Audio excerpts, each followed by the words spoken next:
franchise champ. Okay, yes, we're going to talk about why the franchise champion is not the same as the WBA super champion. Okay, and there's a big discrepancy because I was listening to the Boxing Voice had Paulie Malignaggi on there, and Ness of the Boxing Voice, as well as Danny. They were speaking and arguing and debating with Paulie Malignaggi. Paulie Malignaggi's argument was that the franchise champ was similar to the super champ, the WBA super champ, so that the WBC franchise champ was the same thing as the WBA Super Champ, and then they used two examples. He was really trying to say that Devin Haney was ducking Lomachenko, which is the opposite of what was really going on, and basically saying that Devin Haney is not the real champion, that Lomachenko at the time, if he had gotten the WBC championship, which he was the franchise champ, he was the real champion, and that, Teofimo Lopez inherited that, and then George Kambosos inherited that. If you look at the profile pic for this video, you will see George Kambosos has the WBC belt there, and you also see that Devin Haney has the WBC belt. There's two WBC belts, right? Now, to go into this in proper detail, real quick, real simple, this is how I'm going to do it. First of all, the WBA Super Championship is earned. That is the first thing you need to understand. The franchise championship, while there are criteria for it, generally the guys request that.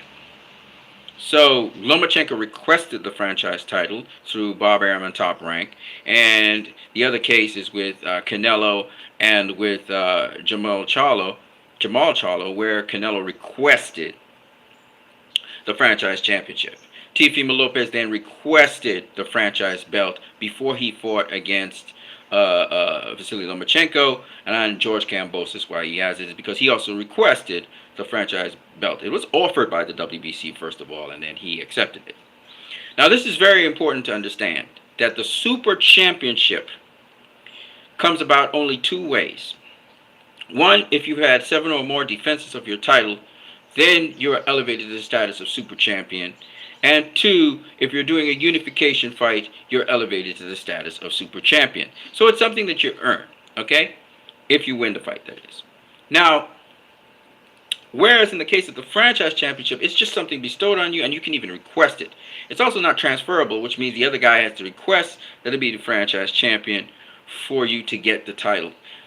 That's a big difference between the WBA Super Championship and the franchise championship, because if it's not earned, then your status cannot be greater than, say, for example, the WBC title. And the reason why the WBC title is the WBC title, it's not called regular or anything like that, is because that has to be earned. Now, let's move a little bit further and say also that Vasily Lomachenko had to vacate, right? He had to vacate the WBC title to get the franchise title. And this is very important because when you become a super champion, you don't vacate anything. You're elevated to super champion status, and the person under you, who may be the interim champion, he's elevated to regular championship status. But the real champion there is the super champion. Now, in the case of Devin Haney and Lomachenko, Devin Haney was the real champion.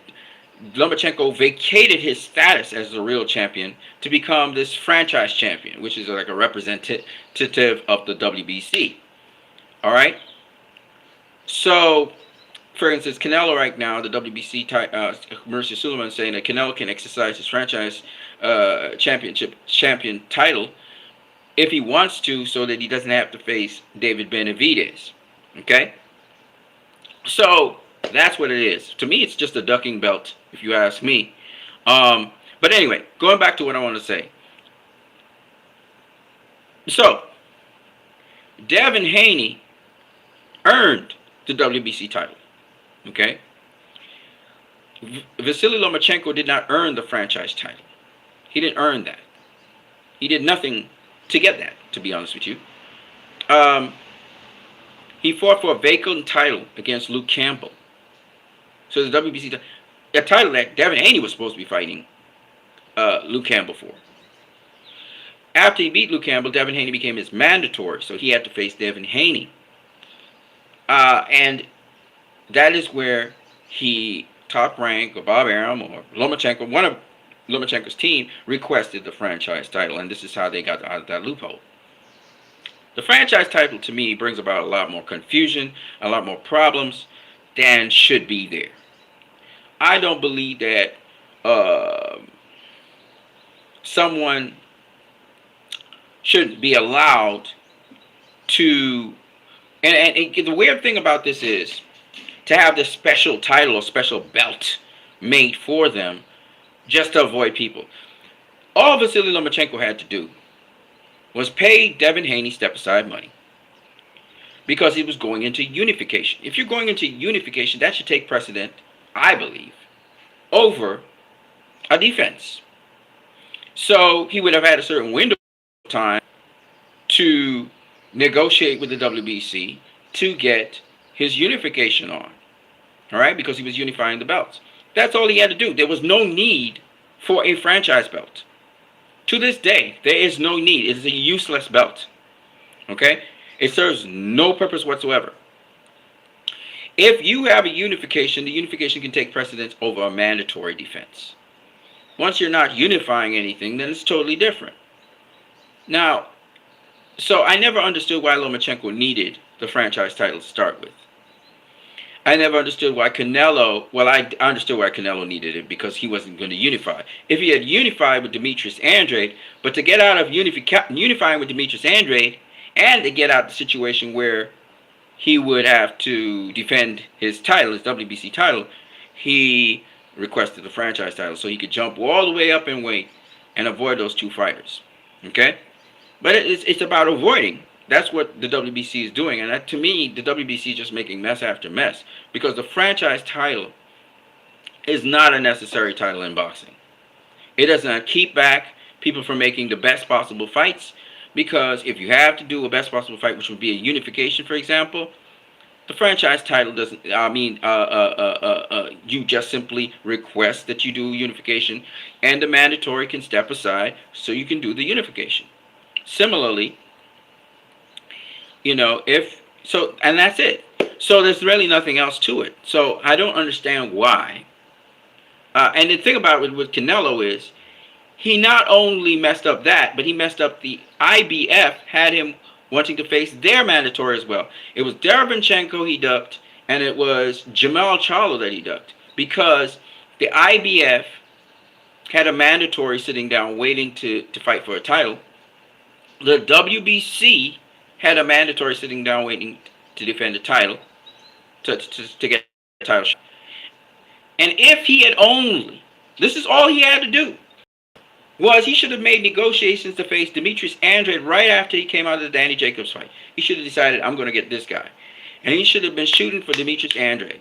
And that would have froze his mandatories, both Charlo and Derevyanchenko, and would have given him the opportunity to face Demetrius Andrade. Upon beating him, all he would have had to do was defend against one of those guys, maybe the IBF first, right? And then the WBC. And I'm sure these sanctioning bodies are reasonable. They wouldn't strip him, right? Once he put it in the right paperwork in the right time. And he would have defended twice his undisputed title at 160.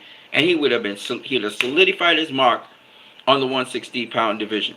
He would have put his name into the history books as the last undisputed 4-belt 160-pounder. So that was on Canelo, quite frankly. I don't know what his story was. I don't know if he was afraid to face Demetrius Andrade and lose or what. I don't know. But either way, whether he won or Demetrius Andrade won, they would have had to defend against Jamal Charlo, and they would have had to defend against Derevyanchenko, and that would have been a hell of a fight, regardless of whether Canelo won or lost. It would have made the division so much more interesting. But that's on him. Now, the WBC says this franchise belt is supposed to make the best possible fights. Well, it's not happening.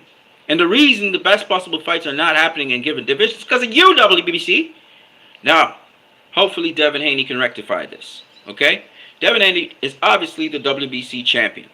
He's not a championship that he didn't earn. He actually fought for an interim title. He was upgraded to WBC champion. This is the guy they're calling email champion. Meanwhile, the other guys have the fake titles because those titles are not transferable, one. And two, you're not earning them. You have to request them, which is stupid. So the stupid title in this whole thing is the franchise title. It's stupid. Smash the like button if you're watching this right now. I see a couple of you watching. So what I'm saying is, how did this even come to be is ridiculous. Okay? WBC with their fuckery, brought this stupid shit to the table, and it just needs to get rid of that belt. So Devin Haney, once he beats George Kambosos, which he will, that will be able to simplify this nonsense. The WBA themselves are getting rid of super championships, and they're just keeping regular titles. I think these are all good things. Simplify the thing. We have too many belts out there. All we need, we already have too many belts per division. 4 belts, please. No more. Don't want to hear about interim. Don't want to hear about none of those other shit. All I want to hear about is the WBC belt, the WBA belt, the IBF belt, and the WBO belt. That's enough. Okay? So, you got those 4 belts, well, just let it be. And we don't need no goddamn silver belt and gold belt and all that shit. We just need these 4 belts. Right? You can have qualifiers, where they have, like the WBO eliminators. You can have eliminators or whatever. But please, stop it. Stop doing this. This is a money-making venture that you're doing. The guys don't need to hold no damn belt. Okay? You got 1 belt. The belt is the prize at the end of the tunnel. You have a WBO belt, you have a WBC belt, you have a WBA belt, and you have an IBF belt. That's all you need. That's the prize. Okay? And remember, just because you're an IBF champion or WBC champion or WBA champion or WBO champion, that's not the end game. You want to have 1 guy standing at the top of the division. 1 guy. Alright? So these guys who are champs in their own little right, one of them is going to stand up above all of the others. That will be the lineal champion. Okay? Whoever that person is, whether they're unified or whatever, they're the guy of the division. But that doesn't mean they stay that way. You guys should want and aspire to unify all these belts. This is why it's so good to see so many people striving for undisputed. 1 guy at the top of the division. Okay? Now you'll have much more mandatories, but again, the sanctioning bodies need to work together so that you don't strip anyone. They stripped somebody. I think it was Just Taylor got stripped of 1 of the belts because he was supposed to face the mandatory and he did. That's bullshit. Stop doing that to the fighters. Give them a chance to be able to face the fighters that they need to fight. Otherwise, you're just going to fuck up the whole situation. The sanctioning bodies need to work together so you can keep undisputed. So you can keep 1 guy that you're getting your sanctioning fees from. All you guys are going to get your little piece of sanctioning fees. It's guaranteed. But you have 1 guy there, 1 champion per division. This is what it makes boxing so much more simple, much more easier. You guys should be, sanctioning bodies should be working together to get that. Because, yes, 1 person will be paying all these sanctioning fees, which is kind of bullshit. But at the end of the day, you guys can negotiate with that person, but you're guaranteed to get your sanctioning fees. And all of you can get sanctioning fees at the same time. You know what I mean? I don't know. But the point is, you get the best possible people from every single sanctioning body facing the champion. That's the important thing. By having 1 champion, you get the best of each. Now, best of each sanctioning body is going to come in there and have a shot at this guy. And hopefully, we can have 1 champion. That's what's beautiful about Undisputed. It makes it so much more simple. It's still fucking 4 belts. It's a lot of belts. I wish it was just 2. Right? That's how it's been historically. But apparently, people don't like simplicity. And people want to make money off of their stuff. But you got to think. You got to simplify these things. And sanctioning bodies, there are other ways for you to get money and raise money for these things. But anyway, I digress. So, this franchise championship thing is bullshit. It's not working. I wish Mauricio Sulaiman would stop this bullshit and just get rid of the belt. But hopefully Devin Haney wins against Gambosis down in Australia, so that we can get that simplicity where it's just the WBC belt and there's no more fucking franchise belts. Okay. Anyways, that's all I got for now. I'm going to catch you guys back later. I got another video. If you guys like this video, don't forget to subscribe, share, donate. And also, don't forget that you can donate to my channel via my PayPal, which I will put in the comment section when this video pops up finally. Alright, I got another one for you guys. So coming up.